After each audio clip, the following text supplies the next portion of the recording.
Google তাদের ads gallery অ্যাপে Gemma 4 add করে দিয়েছে। এখানে তুমি এআই এর সঙ্গে চ্যাট করতে পারবে বিনা ইন্টারনেটে। এই নো ইন্টারনেটে জেমা 4কে টেস্ট করার জন্য আমি 3টে কোশ্চেন জিজ্ঞাসা করেছি। My first question is how many kilometre is the distance from the earth to the moon, যেটার উত্তর ঠিকই এসেছে।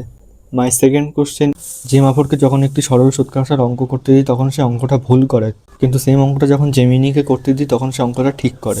আশা করি গুগল সময়ের সাথে সাথে আপডেট দিয়ে এটিকে ফিক্স করে ফেলবে। My third question is when was the Google Pixel pro XL launch in India. সেখানে এই এআই জানায় গুগল প্রো এক্সেল কবে লঞ্চ হয়েছে সেই সম্পর্কে তার কোনো তথ্য জানা নেই, কারণ যেহেতু এই এআই অফলাইনে চলছে এবং পুরনো ডাটাবেসে ট্রেন হয়েছে, তাই বর্তমানে কি চলছে সেই সম্পর্কে এই এআইয়ের কোনো ধারণা থাকার কথাও না। এই জেমা 4কে তুমি তোমার স্মার্টফোন দিয়েও ব্যবহার করতে পারবে। তাই তোমাকে প্লে স্টোর থেকে সবার আগে গুগল এআই এডস গ্যালারি অ্যাপটি ডাউনলোড করে নিতে হবে। তারপরে তোমাকে অ্যাপের মধ্যে ঢুকে 2.5 জিবির একটা ফাইল ডাউনলোড করে নিতে হবে। এরপরে তুমি জেমা 4 এর সঙ্গে বিনা ইন্টারনেটে চ্যাট করতে পারবে।